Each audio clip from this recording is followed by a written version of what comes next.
Vamos a dar inicio al tema de hoy, que será la continuación de la paz de Dios, la parte número 44. Vamos a hacerlo con una oración.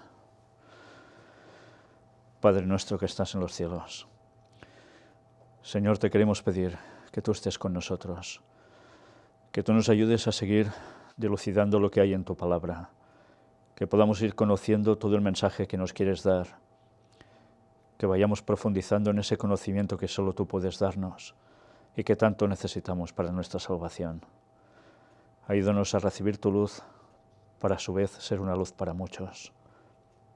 Perdona todos nuestros pecados. En el nombre de Jesús te lo pedimos todo. Amén. Bien, ya sabéis que normalmente siempre os pongo unas imágenes para que veamos un poco de qué va a ir el tema de hoy.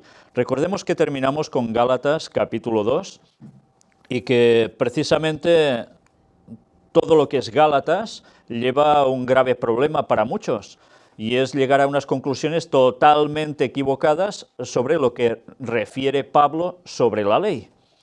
Como ya aclaramos bastante cosa al respecto, hoy lo que vamos a hacer es continuar y vamos a hacerlo con Gálatas capítulo 3. A pesar de todo, quiero que primero veáis las imágenes que tengo a mi espalda. Todos conocéis de sobra lo que quiere decir esto, ¿no? Abraham, el sacrificio que iba a hacer, ¿respecto a quién?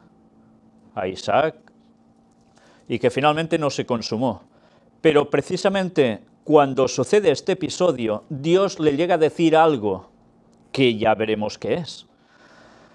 Y va a servir para estar de lleno en el tema de Gálatas capítulo 3. Pero también mirad la portada. ¿Qué veis aquí?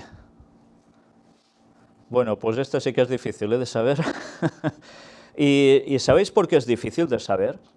Bueno, ya veis que es una ilustración que aparece normalmente en cerámicas, en jarros, griega.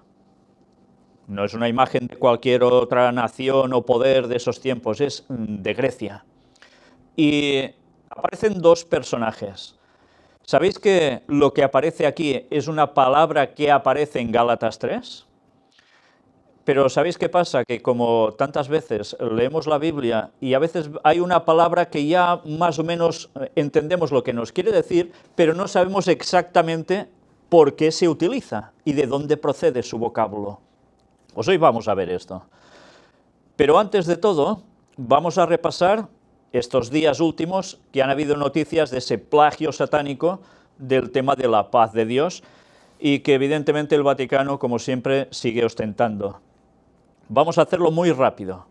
El Papa pide a los científicos construir un modelo cultural para afrontar la crisis del cambio climático.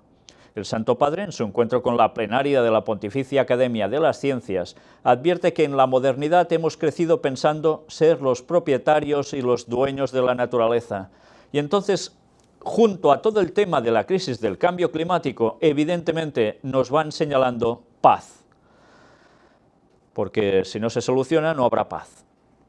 Luego Putin nos dice, el diálogo ruso-estadounidense conviene a los intereses de la paz global. Ya veis, la situación es tensa a nivel mundial, sobre todo con esa situación entre unos y otros, estos dos grandes sistemas o grandes países, ¿no? Francisco a los estudiantes internacionales. La educación es un don, pero no solo para uno mismo. Estudiar en el extranjero es algo bueno y fecundo, pero doloroso cuando se abandona el propio país porque falta posibilidad de inserción. Y junto a todo esto nos vuelven a hablar que hace falta ocuparse del bien común y de la paz. Fijaos cómo ya es un continuo la palabra bien asociada a común y, cómo no, el tema de la paz. En Derribar muros, en este artículo, que era del segundo domingo de Adviento, también, cómo no, el tema era el tema de paz, por supuesto. Justicia y paz. Gran Rabinato de Israel y Santa Sede, no a la violencia en nombre de Dios. concluyó esta semana en Roma la 14ª reunión de la Comisión Bilateral. Ya veis, judíos por un lado, Vaticano por el otro, y como siempre, nuevo orden internacional, o sea, lo que diríamos nuevo orden mundial, fundado en la paz, en la justicia y en el cuidado de la creación. Por tanto, Laudato Si, la encíclica del Papa, de pleno. Y después, alcaldes de toda Europa se reúnen en el Vaticano para debatir la situación de los refugiados. El encuentro se celebra en la Casina Pío IV los días 9 y 10 de diciembre, ya concluido, y allí estuvieron alcaldes de las ciudades más importantes. No fueron todos, ni mucho menos, pero, por ejemplo, estuvo Ada Colau, de Barcelona, alcaldesa de Barcelona. ¿Y de qué iban a tratar? Pues también desarrollo sostenible integral, de la justicia y de la paz. Ya veis que es un continuo. Concluyó en el Vaticano la cumbre de alcaldes europeos. Las conferencias fueron transmitidas en directo por internet y seguidas, por supuesto. Y una vez más, el tema de la paz, cómo no. Mensaje del Papa por la Jornada Mundial de la Paz 2017. Este ya, evidentemente, es la jornada estrictamente para la paz. La no violencia es el estilo de la política para la paz. Y mirad, paz, evidentemente, hasta en la sopa, ¿eh? Tantas como queráis. Y ya es largo, ¿eh? Pues ya lo veis, cuántas veces hablando de paz, paz, paz, es un continuo. Pero además, ¿a quién va asociado? María es reina de la paz. Tengamos esto claro, siempre la Virgen María, que ellos dicen, que ya sabéis que en verdad es Semiramis, que nada tiene que ver con la Virgen María, auténtica, el título de Reina de la Paz o Reina del Cielo, ya lo sabéis, como siempre. El Papa, tenemos que correr para llevar la buena noticia. En la catequesis de la audiencia general de este miércoles, el Santo Padre asegura que la presencia de Dios en medio de su pueblo, entre los pequeños, en las realidades adversas o cuando llega la tentación de pensar que nada tiene sentido, se convierte en portadora de libertad y de paz. Bueno, pues era de esperar, libertad y paz, lo que todo el mundo anhela tanto. Pero mirad también esto, China, Estados Unidos. Atacar el principio de una sola China tendría un serio impacto sobre la paz. Ya sabéis que con Donald Trump la situación caras a China está cambiando y son unas amenazas bastante peliagudas y China está respondiendo. Si queréis tratar del tema de Taiwán como independiente de China, problemas y peligra la paz. Y ya sabemos qué va a suceder, ¿eh? Al final, Daniel 11 es muy claro. Francisco pide a los gobiernos que asuman un estilo no violento. El Santo Padre recibe a los nuevos embajadores de Suecia, Fiji, Moldavia, Mauricio, Túnez y Burundi. Ya veis, todo el mundo en pos de la bestia, por supuesto. ¿Y qué va hablando por allí? Pues como siempre destacar el tema de la paz. Camino de la paz, promoción de la paz, etcétera, etcétera. Y la otra noticia, importante, el presidente de Colombia al Papa en la audiencia. Necesitamos su ayuda. Es fuertísimo esto, ¿eh? En la audiencia, Santos le regala un balígrafo, porque estaba hecho con una bala, con escrito: las balas han escrito nuestro pasado, la paz es nuestro futuro. El presidente Uribe llega también a Roma y tuvieron un encuentro, precisamente que esto lo veremos en la próxima de Noticias de Actualidad, los tres juntos, hablando de la paz de Colombia. Pero ya habéis visto, ¿eh? ¿Necesitan a quién? La ayuda del Papa. Pues así está la situación en Colombia. El papado por sus fueros, cómo no. Da igual quién mande. Al final todos supeditados a la bestia. Y paz, evidentemente, era el tema. Pues bien, ha sido un rápido resumen de las noticias que durante estos últimos 15 días han transcurrido sobre la paz y donde nos damos cuenta cómo el mundo está dándole vueltas continuamente a ese tema, la paz, pero el Vaticano llevándose la palma, por supuesto. Y bien, ahora vamos a adentrarnos directamente al tema de Gálatas capítulo 3, donde seguiremos analizando la auténtica paz de Dios. Y ya hemos visto que para tener la paz de Dios, Irene, ya sabéis que es Irene, pues hemos de seguir tratando en qué consiste la paz y la no paz, la auténtica. Pero antes de iniciarnos, me gustaría que abrieseis vuestras Biblias, porque hay un texto que es esencial a tener en cuenta antes de analizar Gálatas 3. ¿Y cuál es este texto? Pues es este, Romanos. Aparece en Romanos, perdón, el capítulo aquí no sale, y nos dice, luego por la fe invalidamos la ley, en ninguna manera, sino que confirmamos la ley. Si olvidamos este texto antes de adentrarnos, es el capítulo 3, sí, Romanos 3:31. Si olvidamos este texto antes de iniciar la lectura en Gálatas 3, o de hecho de todo el libro de Gálatas, es cuando a tantos evangélicos les lleva al error, porque llegan a conclusiones que el texto realmente escrito por Pablo no afirma, y es que la ley ya no hace falta cumplirla porque con Cristo se acabó todo. Es curioso que hoy Ángel en la escuela sabática estaba diciendo prácticamente mucha cosa de la que va a surgir hoy aquí, en este tema de la paz de Dios. ¿Por qué será que salen las cosas coincidiendo siempre? Luego, por la fe invalidamos la ley. Esa pregunta la hemos de tener clara porque tiene una clara respuesta. En ninguna manera, sino que confirmamos la ley. Por tanto, la ley no está muerta, la ley sigue estando en vigencia. Y sabiendo esto, ahora sí que podremos continuar con la lectura de Gálatas, porque es el mismo Pablo el que escribe tanto un texto como los que vamos a ver ahora. Y vamos a iniciar en el versículo 1 en adelante, donde nos dice, «Oh Gálatas insensatos, ¿quién os fascinó para no obedecer a la verdad? A vosotros ante cuyos ojos Jesucristo fue ya presentado claramente entre vosotros como crucificado». Ya vimos quiénes eran, los que fascinaron a los Gálatas. ¿Lo recordáis? Los judaizantes. Los que decían que para ser un buen cristiano primero se debían, ¿qué? Circuncidar. Y aceptar otra vez las leyes que con Jesús habían quedado clavadas en la cruz, que eran las ceremoniales, las rituales, pero jamás los 10 mandamientos. Y en consecuencia, ellos se dejaron llevar, fascinar por estos judaizantes, que evidentemente, como decimos aquí, palique deberían tener mucho, o sea, una gran calidad en su habla para convencer. Y mirad qué nos dice ahora. Esto solo quiero saber de vosotros. ¿Recibisteis el Espíritu por las obras de la ley o por el oír con fe? Aquí Pablo ya veis que no se anda con chiquitas, va directamente al grano. ¿Vosotros recibís el Espíritu Santo por las obras de la ley o por el oír con fe? Si ellos respondían que era por las obras de la ley, ¿en qué caían? En legalismo. Si respondían que era para oír con fe, ¿qué aceptaban? La justificación por la fe gracias al sacrificio de Cristo, que te ofrece gratuitamente la salvación.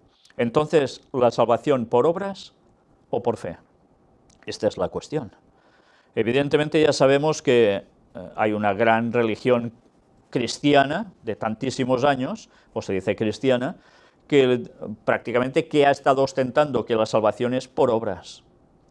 Y por eso tener que hacer grandes obras para poder conseguir una parcelita en el cielo, incluso pagando si convenía, ¿no? Mirad cómo los va introduciendo y a qué conclusiones los hará llegar. ¿Tan necios sois?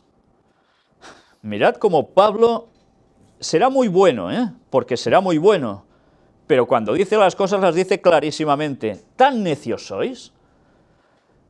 ¿Qué palabra utilizaríamos ahora en la actualidad? Sí, suena mal decirlo, pero burros, ¿tan burros sois? Sí. Bueno, pues el lenguaje de antes, y bien dicho, era necio, que aún se utiliza, por supuesto, pero normalmente por la calle nadie oyes que diga, este es un necio, no, claro, ahora es más directo aún, ¿Tan necios sois? Habiendo comenzado por el Espíritu, ¿ahora vais a acabar por la carne? ¿Por qué les dice, habiendo comenzado por el Espíritu? Porque ellos habían aceptado la muerte de Cristo por ellos, es una cuestión de espíritu. ¿Ahora vais a acabar por la carne? ¿Por qué acabar por la carne? Porque iban a volver ¿a qué?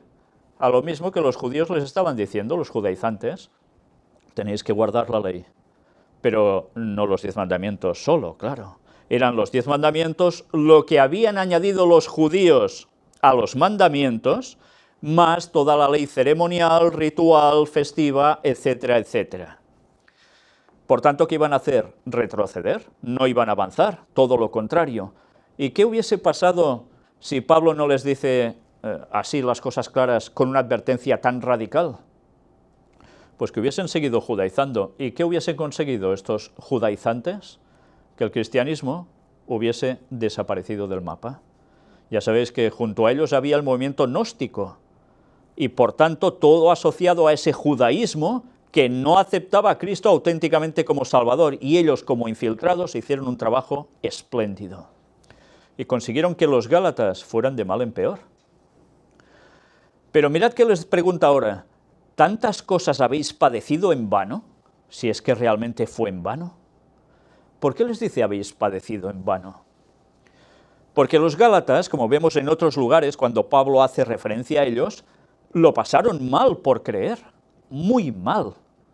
Y ahora, de repente, cuando las cosas están con tranquilidad, hacen caso a los judaizantes y mira por dónde se vuelven hacia atrás. ¿Cuántas veces pasa eso? ¿Cuándo es que las iglesias en verdad prosperan? Cuando están afianzados sus miembros en la fe. Normalmente cuando las cosas van mal. Es triste, pero la condición humana va así. Y cuando las cosas van bien, entra la laxitud. Todo es comodidad, vamos a la iglesia el sábado un ratito y ya estamos contentos, ya cumplimos. ¿Y qué pasa con la fe? ¿Qué pasa con ese espíritu de predicar, de vivir, de dar? Se acaba. En consecuencia, en el fondo, han pasado 2000 años, pero el ser humano es el mismo. ¿Fue en vano realmente lo que ellos pasaron? Aquel pues que os suministra el Espíritu y hace maravillas entre vosotros, ¿lo hace por las obras de la ley o por el oír con fe? ¿Por qué dice el que os suministra el Espíritu? Es Dios, ¿no? Y se les suministra el Espíritu Santo y hace maravillas entre vosotros. ¿Qué maravillas hizo? Pues recibieron los dones del Espíritu. Por tanto, auténticas maravillas. Pero después les pregunta, ¿lo hace por las obras de la ley o por el oír con fe? O sea, el Espíritu Santo lo estáis recibiendo porque vais en consecuencia a las obras de la ley o porque en verdad creéis con fe. Y ahora entenderemos el por qué esa imagen a mi espalda de Abraham e Isaac. Así Abraham creyó a Dios y le fue contado por justicia. Sabed, por tanto, que los que son de fe, estos son hijos de Abraham. ¿Qué es lo que creyó Abraham a Dios, que le fue contado por justicia? ¿Lo recordáis qué fue? Le dice que le sacrifique ¿a quién? A su hijo. ¿Y qué hace Abraham? Dice, pues no me da la gana. Fue a hacerlo, pensando que hasta así Dios tenía el poder de resucitarlo, porque había algo. Le había dicho que era el hijo de la promesa, ¿no? De un algo especial. Bueno, era una situación que, desde luego, encontrarse en esa situación debería ser impresionante para cualquier persona, ¿eh? Pero Abraham no reaccionó como tantísimos podríamos llegar a hacer, de decir, esto no, yo no lo hago, sino que creyó por fe. Creyó que si Dios le pedía esto, por algo era, que él no terminaba de captar, pero lo aceptaba, sabiendo que Dios es bueno, que lo quería. ¿Y recordáis un tiempo antes que hace Abraham? Cuando Dios lo llama por primera vez, ¿qué le dice? Deja el ¿qué? Tu tierra y tu parentela. ¿Y qué hizo? Dijo, pues no, yo me quedo en Ur de los Caldeos, que se está a la mar de bien. Hizo caso. ¿Sabía dónde iba? No sabía dónde iba. Pero Dios le promete algo y él por fe avanza. Por tanto, primero es la fe. Por eso, todo es por fe. Después, como consecuencia, ¿qué vienen? Las obras, porque hay un amor hacia Dios y es un acto recíproco de intentar hacer su voluntad. Sabed, por tanto, que los que son de fe, estos son hijos de Abraham. ¿A quién se está dirigiendo aquí él? A los Gálatas. ¿Y los Gálatas eran judíos? Había algunos que eran los judaizantes, que esos sí que venían de judíos, pero el resto eran gentiles. Por tanto, ¿qué les dice? Que si tenéis fe, seréis de los hijos de Abraham. O sea, sin ser del mismo linaje, del mismo pueblo, pasaban a ser aceptados por fe, como si fueran linaje de Abraham mismo. Y si eran linaje de Abraham, ¿qué les repercutía eso a ellos? Pues que iban a participar de la promesa hecha a Abraham. Y la Escritura, previendo que Dios había de justificar por la fe a los gentiles, dio de antemano la buena nueva a Abraham, diciendo, en ti serán benditas todas las naciones. Una vez más, había de justificar por la fe a los gentiles. Fijaos cómo es claro, ¿eh? Los gentiles, si tenían fe, pasaban a ser justificados, pasaban a ser de la descendencia de Abraham. ¿Pero les dice que se tienen que circuncidar? No, en absoluto. En ti serán benditas todas las naciones. ¿Cómo fue dado a Abraham que en él fueran benditas todas las naciones?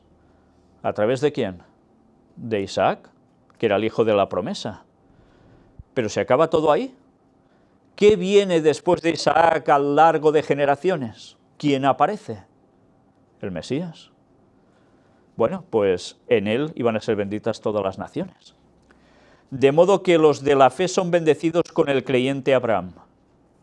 Más claro no puede ser. Si tienes fe en que Cristo muere por ti y quieres seguirlo de corazón, pasas a participar de la bendición que se le da al creyente Abraham. Fijaos que dice al creyente Abraham, creyente de creer por fe. Y ahora esto nos debería hacer pensar a todos. ¿Realmente nosotros participamos de esa bendición? ¿O a veces queremos participar y a veces no? Debemos estar en todas. Porque todos los que dependen de las obras de la ley están bajo maldición. Pues escrito está, maldito todo aquel que no permaneciere en todas las cosas escritas en el libro de la ley para hacerlas. ¿Qué está diciendo entonces aquí? Que no hemos de actuar en consecuencia a los 10 mandamientos, porque si no somos malditos. ¿Está diciendo esto? Fijaos que no podemos olvidar nunca el texto inicial que hemos mostrado antes de empezar, ¿eh? Dependen de las obras de la ley y están bajo maldición. Por tanto, está haciendo referencia a los legalistas, a las personas que creían ganar el cielo por las obras, pero además añadiendo todos esos mandamientos extras que ya no tocaba guardar. Y no hace referencia a los 10 mandamientos, sino al resto de leyes, tal como vimos al iniciar Gálatas capítulo 1. Pero ahora dice, pues escrito está, maldito todo aquel que no permaneciere en todas las cosas escritas en el libro de la ley para hacerlas. ¿Y qué pasaba con los que eran malditos? ¿Les pasaba algo o no? Morían. ¿Y Jesús recordáis que se dice algo respecto a él? Maldito el que es, ¿qué? Colgado en un madero. Pero sabéis que los judíos cuando colgaban en maderos no era crucificando, ¿no? Era empalando. Tengamos esto claro, ¿eh? Bueno, pues, ¿entonces qué? ¿Malditos? Si se quiere hacer todo por legalismo y aceptando otra vez la cuestión judaizante. Está hablando del libro, no las tablas. No, el libro, que era lo escrito precisamente por Moisés, no por dedo de Dios, y que no entró dentro del arca de la alianza como los 10 mandamientos grabados en piedra que sí se pusieron allí dentro. El rollo de la ley, todo lo otro, fue puesto al lado y escrito. No fue conservado en piedra. Evidentemente esto estaba denotando algo. La ley en piedra permanece para siempre. Lo otro, ¿qué pasa con el papel con el paso del tiempo? bueno, el papel o con lo que escribieran ellos, se iba deshaciendo, se hacía polvo. Por tanto, ya estaba diciendo que claramente eso llegaría a su fin, y ese fin llegó con Cristo. Y que por la ley ninguno se justifica para con Dios es evidente, porque el justo por la fe vivirá. ¿No nos justificamos delante de Dios por ley? Claro que no. Porque delante de Dios, como vimos, todo lo mejor de nosotros es como trapos de inmundicia. Entonces, ¿por qué? Porque ya hemos pecado. Aunque ahora estemos andando, bueno, o alguno ahora andara en la perfección absoluta, antes no ha pecado. El camino de la santificación es progresivo. Nadie ha nacido sin pecado aquí en la tierra. Fijaos cómo precisamente el catolicismo enseña que la Virgen María nació sin pecado y sin tendencia también al pecado. Eso es una aberración absoluta, del cual estuvimos tratando en la última conferencia de noticias de actualidad, porque es ir totalmente contra la palabra de Dios. La ley, ninguno se justifica para con Dios. Podemos hacer cosas muy buenas, pero esto no nos va a salvar. El justo por la fe vivirá, porque si tiene fe, actuará en consecuencia, pero tendrá fe. ¿Qué hacían los fariseos y demás? ¿Guardaban la ley? Aparentemente sí, pero en su corazón no estaban para nada convertidos. Y la ley no es de fe, sino que dice, el que hiciere estas cosas vivirá por ellas. Por tanto, queda claro, si solo hacías legalismo, en esos tiempos vivirías porque guardas la ley, pero si no, nada de nada. Cristo nos redimió de la maldición de la ley, hecho por nosotros maldición, porque está escrito, maldito todo el que es colgado en un madero, y él lo fue. Por tanto, ¿cuál es la maldición de la ley? Pues que si no la sigues bien, perfectamente, ¿qué pasa contigo? Pereces, te pierdes la salvación. Y como si hacemos eso por legalismo absoluto, en verdad no lo hacemos por fe, quiere decir que en verdad no estamos guardando la ley, solo en apariencia. Por tanto, nos perderíamos, seríamos malditos. Y Cristo, por cumplir la ley, ¿qué le sucede? Muere en un madero. Y era maldito, ¿por qué? Porque recibe la paga del pecado, que él no pecó nunca, lo absorbe sobre él, y lo que decíamos en la escuela sabática, y eso le da la muerte. Pero mirad qué más nos dice. Para que en Cristo Jesús la bendición de Abraham alcanzase a los gentiles, a fin de que por la fe recibiésemos la promesa del Espíritu. Una vez más, la bendición de Abraham debía alcanzar a todos, los gentiles. ¿Quiénes eran los gentiles? Todo aquel que no era judío. Originalmente ponía griegos, pero lógicamente, ¿quiénes eran los gentiles? Pues todas las naciones del mundo. A fin de que por la fe recibiésemos la promesa del Espíritu. Si no hay fe, no hay promesa del Espíritu que recibamos. Esto da que pensar, ¿eh? Mirad si la fe es importante haciendo las cosas correctamente también, porque si no, no recibiremos la promesa del Espíritu Santo. Y hay gente que, negando esto, resulta que tiene visiones del Espíritu. ¿Ya? ¿De qué espíritu? Sí, o hablan en lenguas. ¿Y qué espíritu les está transmitiendo eso? Si están negando la ley de Dios, los 10 mandamientos. Claro, evidentemente cuando dices esto se enfadan. Ya lo sé. Pero es una realidad que no quieren ver. Pero hay 2 espíritus, o el de Dios o el de Satanás, que domina a las personas y que hace ver cosas y oír cosas y decir cosas plagiando lo de Dios, pero siempre llevando a un terreno equivocado. Mirad qué más nos dice ahora. Hermanos, hablo en términos humanos. Un pacto, aunque sea de hombre, una vez ratificado, nadie lo invalida, ni le añade. ¿Habéis visto un pacto que cuando está hecho digan, ah, no, ahora no vale? Claro, es absurdo, ¿no? O, mira, sí, pero hay esto también y lo añadimos. No, no, si el pacto está hecho. Bueno, pues, ¿qué pacto es además? Cuando se escribe aquí pacto, habla como, la palabra viene a ser como testamento. Un testamento es algo que lega uno a otro. ¿Y el otro qué pasa? Lo recibe y ya está. No hay una implicación de dos directamente, sino que es uno el que hace todo. Pero mirad qué nos dice ahora. Ahora bien, a Abraham fueron hechas las promesas, y a su simiente. A él y a su simiente. ¿Y qué es la simiente? No dice, y a las simientes, como si hablase de muchos, sino como de uno, y a tu simiente, la cual es Cristo. Fijaos, si hubiese dicho a las simientes, ¿qué podía ser? Podía ser Isaac, podía ser Ismael. Eran las simientes de Abraham, ¿no? Y de allí van surgiendo gente y gente y gente. En cambio, dice que no, como de uno. Pero, ¿en verdad esa simiente era solo aplicación a Isaac? No, sino que, en verdad, la promesa iba directamente a Cristo, que venía de ese linaje, aparentemente. Con lo cual, la simiente es Cristo, no es solo Isaac, no es solo un judío, es Cristo. Esto pues digo, el pacto previamente ratificado por Dios para con Cristo, la ley que vino 430 años después, no lo abroga para invalidar la promesa. Aquí está hablando del periodo desde cuando Abraham recibe la promesa, 430 años hasta que llegan y salen de Egipto después. Y durante todo este tiempo, ¿qué aparece? La ley.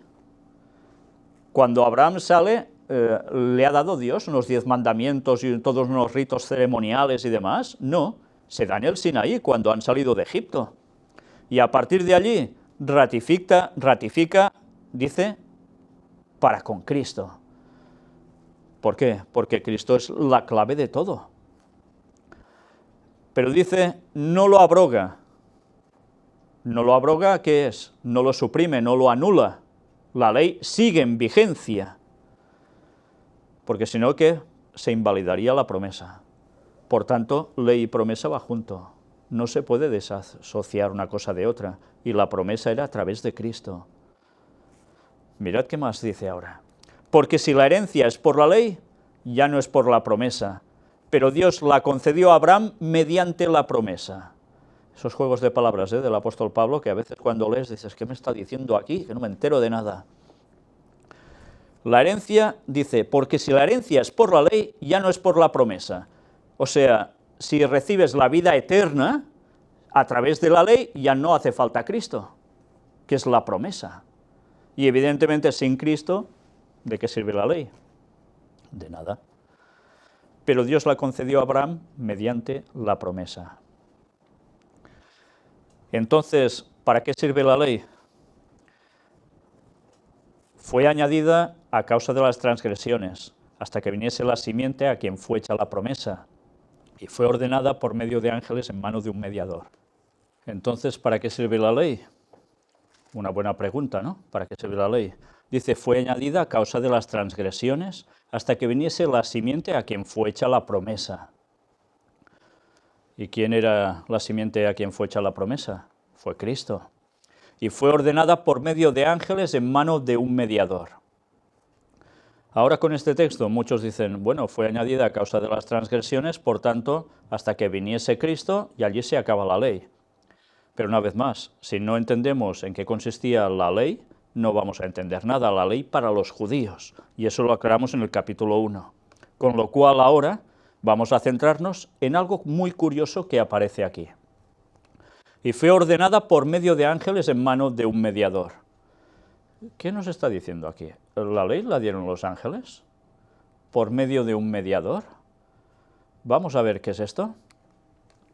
Textos aclaratorios sobre los ángeles y la ley citados en Gálatas 3:19. Si vamos a Éxodo 20, nos damos cuenta que los 10 mandamientos se dan, pero allí no se cita nada de ángeles, ¿verdad? Pero mirad qué curioso, porque en Deuteronomio capítulo 33 dice el versículo 2. Dijo, Jehová vino de Sinaí, y de Seir les esclareció, resplandeció desde el monte de Parán, y vino de entre 10 millares de santos, con la ley de fuego a su mano derecha. Por tanto, cuando Dios da los mandamientos, ¿solo está Dios? Están los ángeles con él. ¿Y 2 o 3? 10 millares de santos. Ya sabes que cuando se utiliza el 10 es para hacer un número prácticamente interminable. Cuando se habla de millares, ya impresionante. ¿Quiénes son estos millares de santos? Son los ángeles, los que no habían pecado. Y dice que Dios está con la ley de fuego a su mano derecha. ¿Cómo escribe Dios los mandamientos? Los graba con fuego, con su dedo, ¿no? Pues así se dan los 10 mandamientos. Los ángeles están allí presentes como testigos y también como dadores de la ley. Mirad también ahora algo muy curioso. Salmo capítulo 67, versículo 18, en la versión de la Septuaginta. El carro de Dios, de miríadas, millares de dichosos, el Señor entre ellos, en Sinaí, en el santo monte del Sinaí. Millares de dichosos. ¿Quiénes son estos millares de dichosos? Dice que es un carro de Dios de miríadas. Por tanto, está hablando de algo impresionante en lo que Dios desciende a Sinaí. ¿Y en la segunda venida de Cristo vendrá en patinete? Es que démonos cuenta de la magnitud de lo que estamos leyendo, ¿eh? Estuvimos tratando de esto en Puertas Dimensionales. Dios se mueve en algo. ¿Tiene necesidad? No, pero lo hace. ¿Por qué? Él lo sabrá. ¿Pero con quién va? Con los ángeles. Y está describiendo un carro de Dios. Pero mirad qué dice el Salmo 68 en versión Reina Valera 1960. Los carros de Dios se cuentan por veintenas de millares. El Señor viene del Sinaí a su santuario. Los carros de Dios se cuentan por veintenas de millares. Y aquí ya no solo habla de uno, sino que en otra posible traducción, dependiendo de los textos antiguos, hace referencia a que hay ¿cuántos carros de Dios? Veintenas de millares. Miles y miles de carros. ¿De qué? Cambiad la palabra por otra que os suene más actual. ¿Naves? ¿Plataformas? Sí, los ángeles van en algo. También van en algo. Y allí aparecen en Sinaí. Y de Sinaí se van al santuario. Pero, ¿qué más sucede? Hechos 7:53. Vosotros que recibisteis la ley por disposición de ángeles y no la guardasteis. Es Esteban el que está hablando aquí, ¿eh? Tiene muy claro, recibieron la ley por disposición de ángeles, que estaban allí también, dispuestos. Y dice, y no la guardasteis. Es curioso, ¿eh? ¿Y qué hacen con Esteban? Lo asesinan. Pero, ¿cómo lo asesinan? Si ellos estaban guardando la ley, ¿no? Qué curioso. Porque en verdad no lo estaban guardando para nada, no solo por asesinarlo, sino porque en verdad, y antes de asesinarlo, no guardaban la ley de Dios. Solo hacían reglas y fórmulas antiguas, que ante Cristo eso ya no servía para nada. Hebreos 2:2. Porque si la palabra dicha por medio de los ángeles fue firme, y toda transgresión y desobediencia recibió justa retribución. Y el texto va siguiendo. Los ángeles estuvieron allí dando también los mandamientos. ¿Qué magnitud debería ser todo para que el monte Sinaí temblara cuando Dios estaba allí? Y recordemos como Ron Wyatt precisamente muestra, y otros después de él, ese monte Sinaí carbonizado arriba. ¿Por qué? Porque Dios vino con fuego y no vino solo, vino con toda su gloria. ¿Qué va a suceder en la segunda venida de Jesús?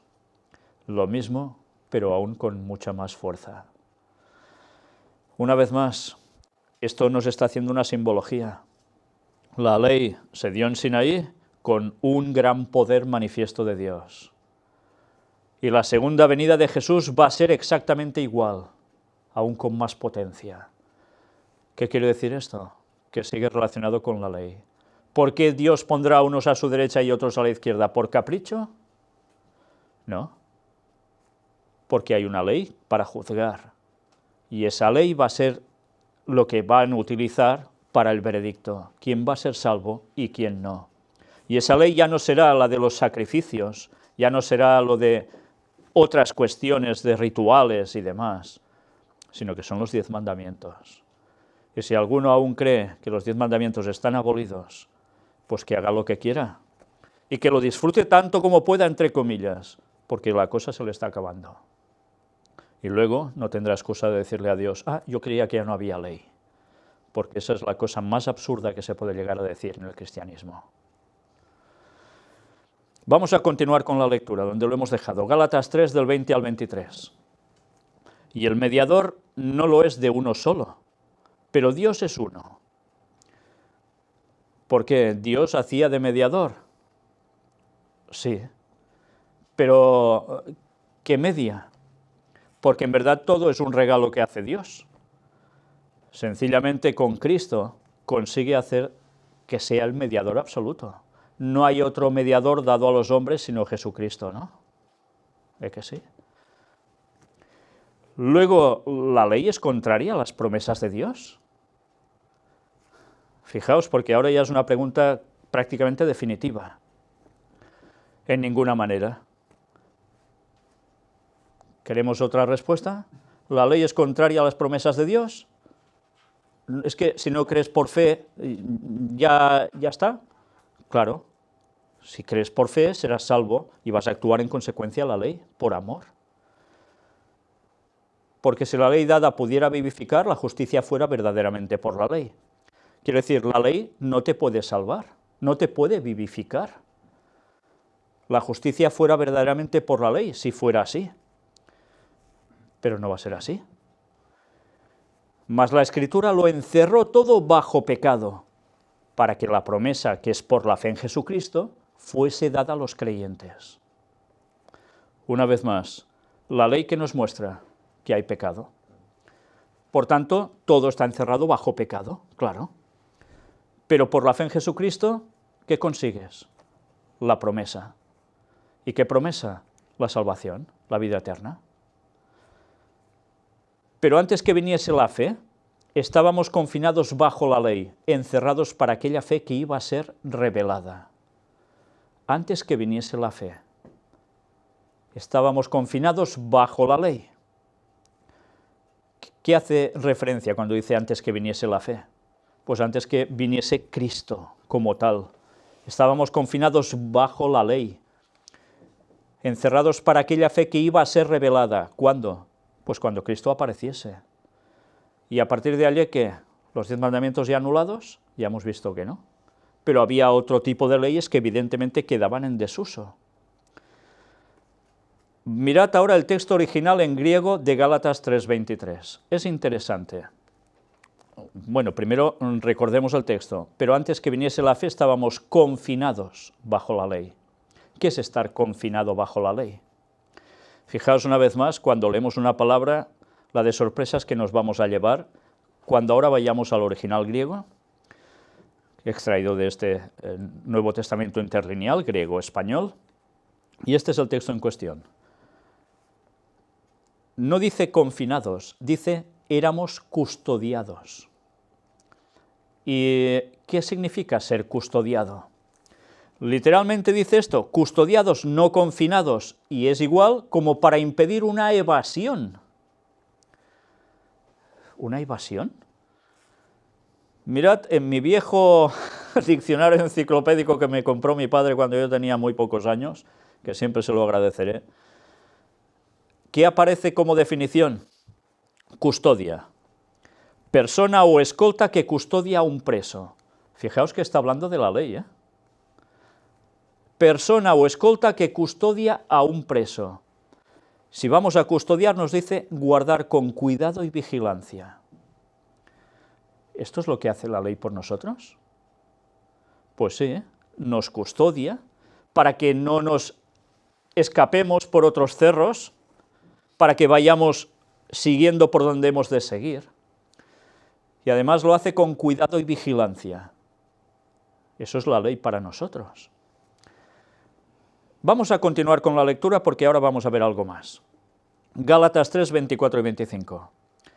De manera que la ley ha sido nuestro ayo para llevarnos a Cristo, a fin de que fuésemos justificados por la fe. Pero venida la fe, ya no estamos bajo ayo. Y ahora son esas palabras que leemos cada año cuando hacemos la lectura de toda la Biblia, ¿no? Y decimos ayo, y ayo, vale, sí, ya vemos que es algo que nos conduce, que nos guía, pero ¿qué es exactamente ayo? Bueno, supongo que muchos ya lo sabréis, pero como hay otros que seguro que no, vamos a verlo. Fijaos, de manera que la ley ha sido nuestro ayo para llevarnos a Cristo, a fin de que fuésemos justificados por la fe. O sea, la ley nos lleva, evitando evasión de nuestra parte, a Cristo, a fin de que fuésemos justificados por la fe. Claro, hemos ido cumpliendo la ley y llega Cristo, bueno, sobre todo en los años anteriores a Cristo. Pero venida la fe, ya no estamos bajo ayo. Una vez viene Cristo, ya no estamos bajo esa ley, esa forma de conducción que nos lleva allí. Vamos a ver qué es esto. Definición de ayo, no de yayo, ayo.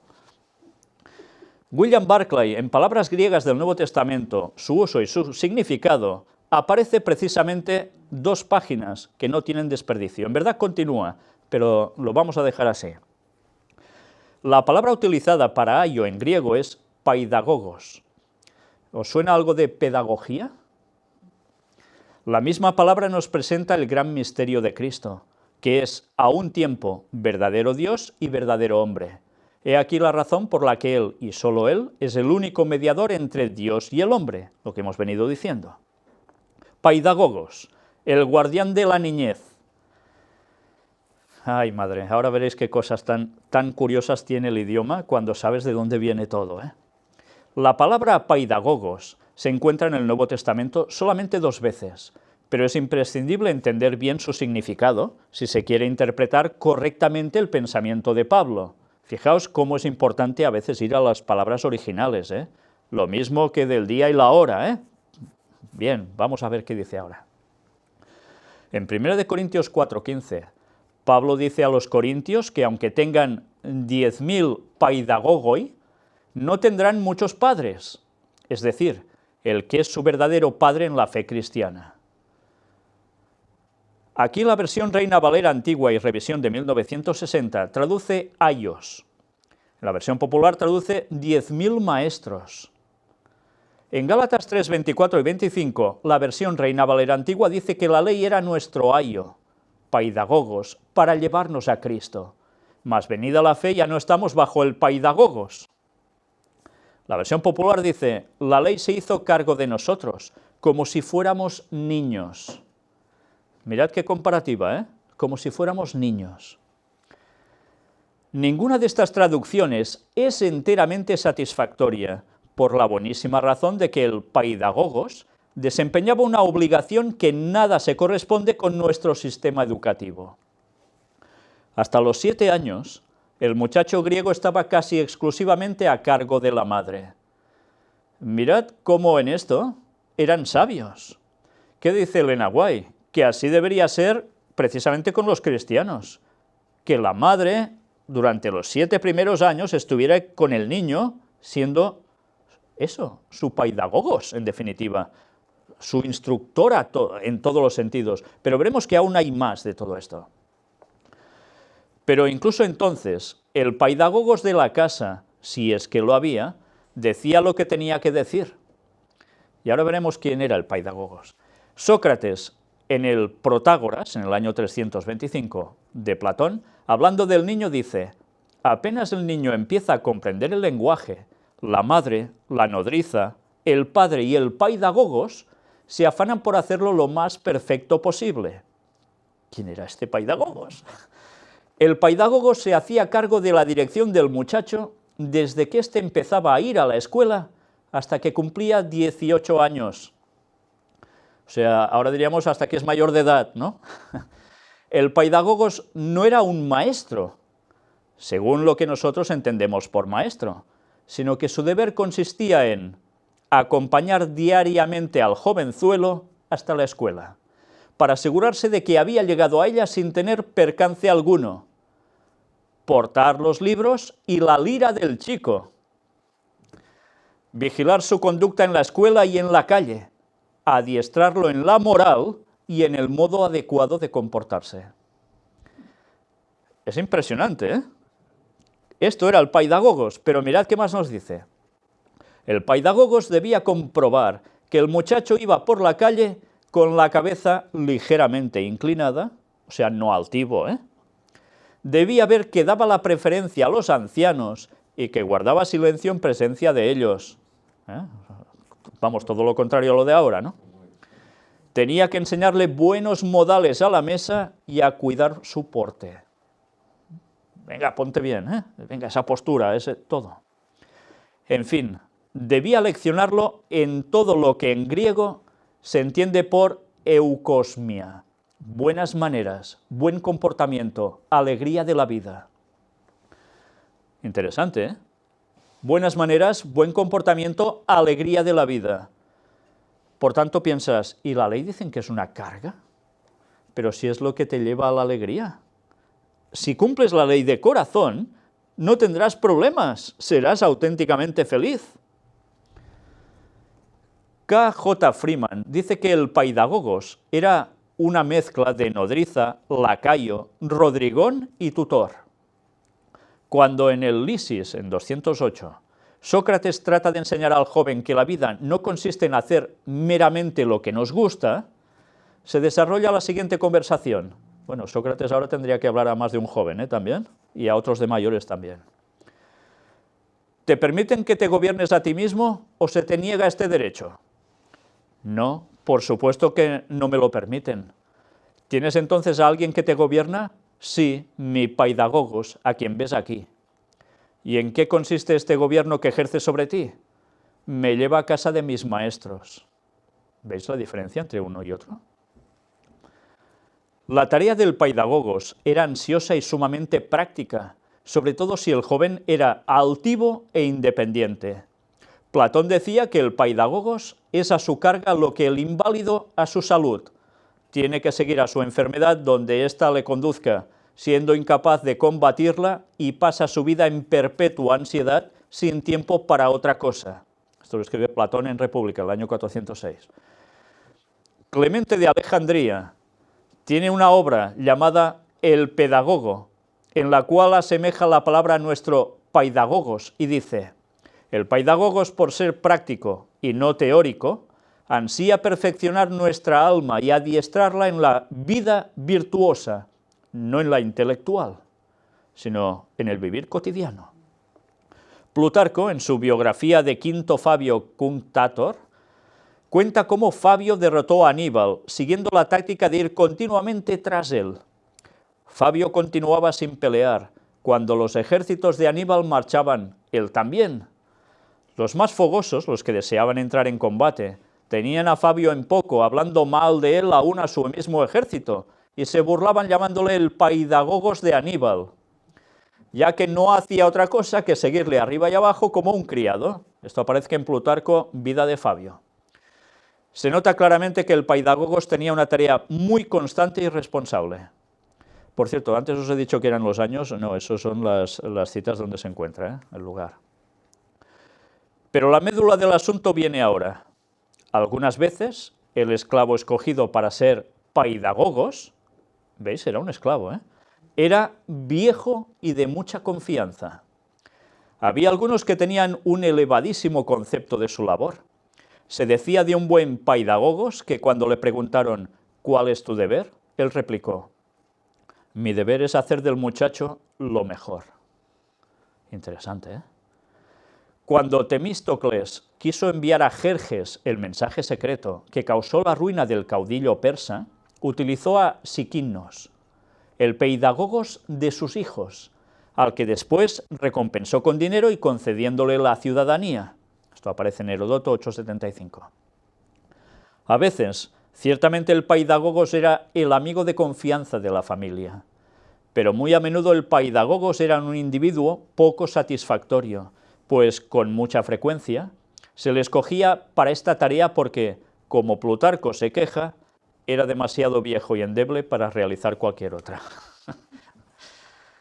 Y bueno, la cosa va continuando. Dice, consta como dato histórico que Pericles, cuando vio a un esclavo caerse de un árbol y romperse una pierna, exclamó, mirad, ahora ya es un paidagogos, porque ya no servía para otra cosa prácticamente, ¿no?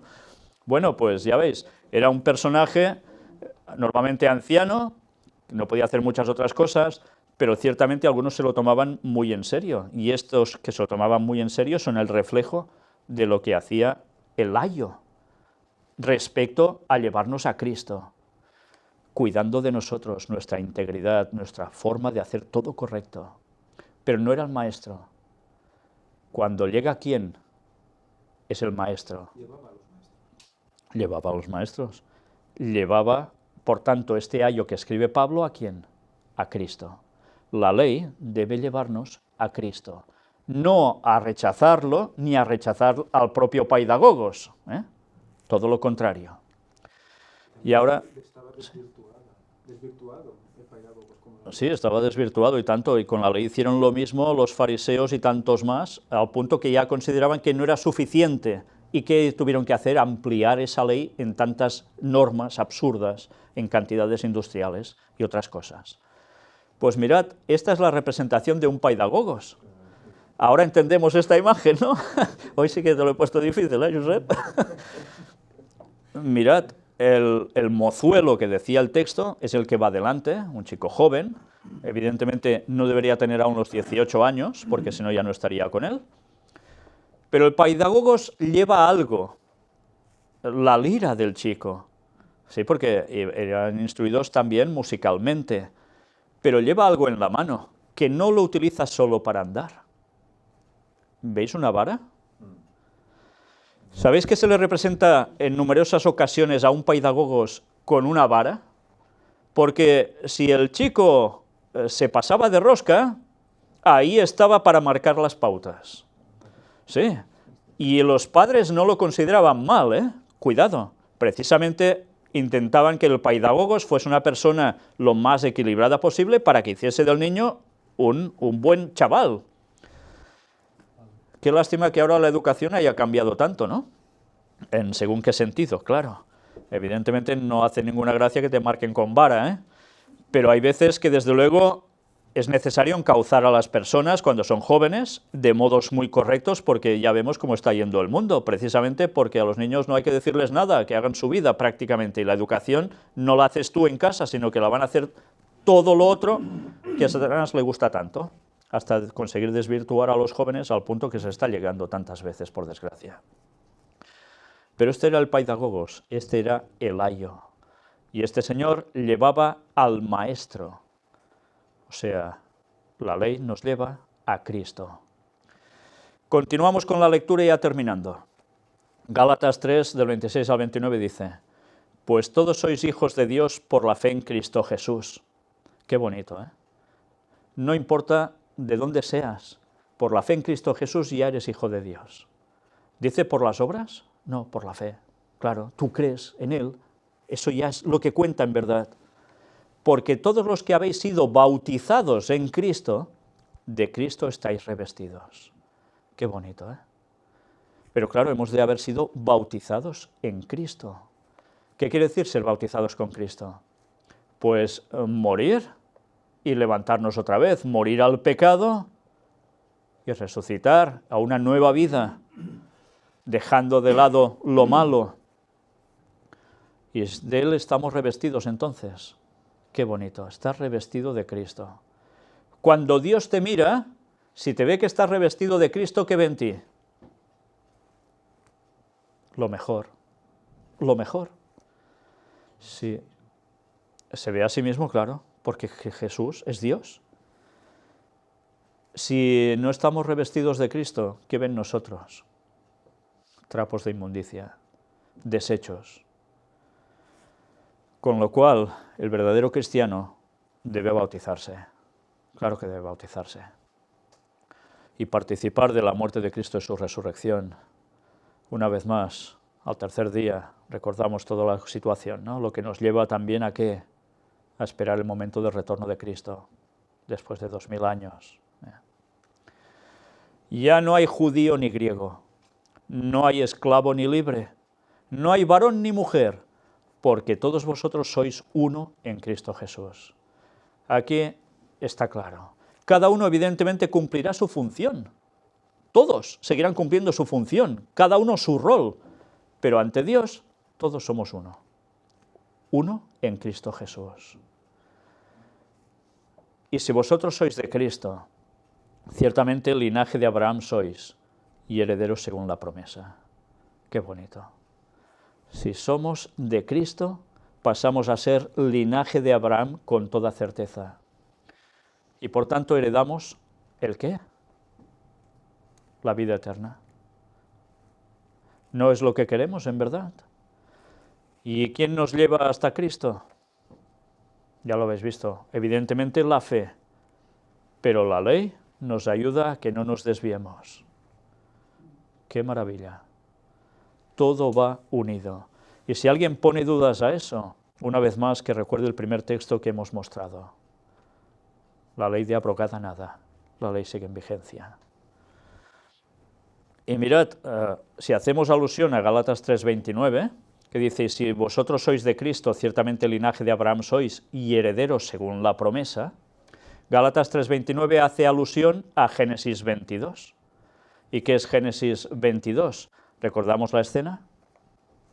Y extendió Abraham su mano y tomó el cuchillo para degollar a su hijo. Entonces el ángel de Jehová le dio voces desde el cielo y dijo, Abraham, Abraham. Y él respondió, heme aquí. Y dijo, no extiendas tu mano sobre el muchacho, ni le hagas nada, porque ya conozco que temes a Dios, por cuanto no me rehusaste a tu hijo, tu único.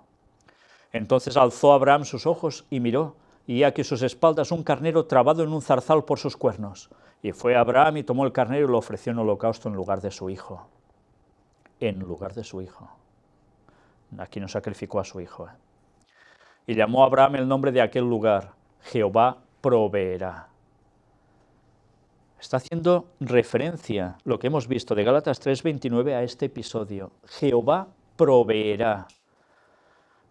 Por tanto se dice hoy, en el monte de Jehová será provisto.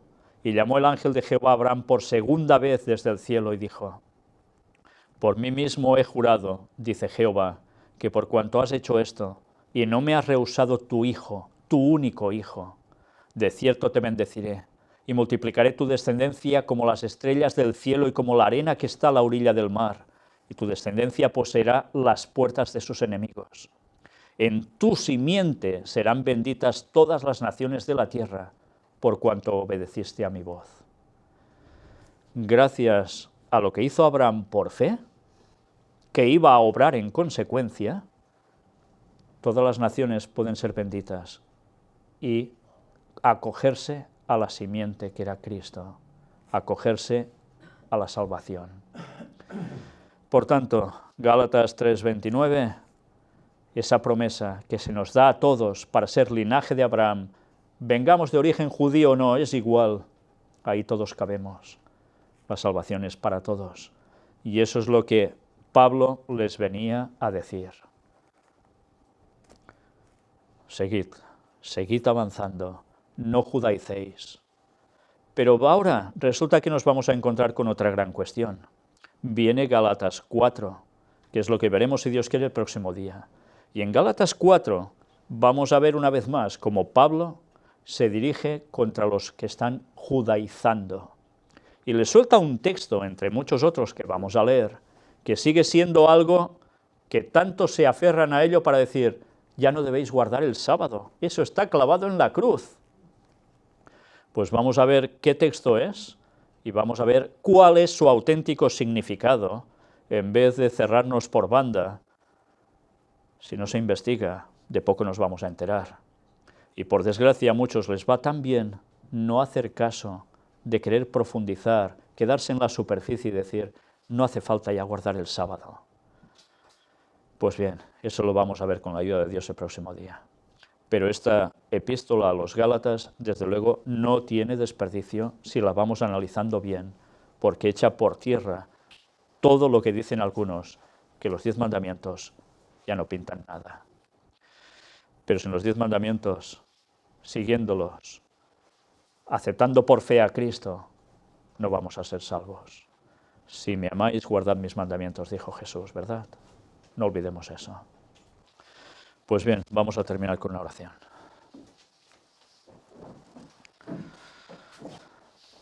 Padre nuestro que estás en los cielos, te estamos inmensamente agradecidos porque nos has ido guiando a través de toda la historia hasta ti. Gracias porque nos muestras el modo de conducirnos correctamente en esta vida. Pero estamos inmensamente agradecidos porque podemos pertenecer, entrar en ese pacto de esa promesa dada a Abraham en su simiente, en Cristo, para que podamos ser salvos. Ciertamente ya no estamos bajo la ley, estamos libres para servirte y seguirte siempre, pero evidentemente por amor te vamos a corresponder y guardaremos lo que tú quieres para nosotros. Ayúdanos, Señor, a serte fieles absolutamente en todo. Perdona todos nuestros pecados, guía a tu pueblo siempre. En el nombre de Jesús te lo pedimos todo. Amén.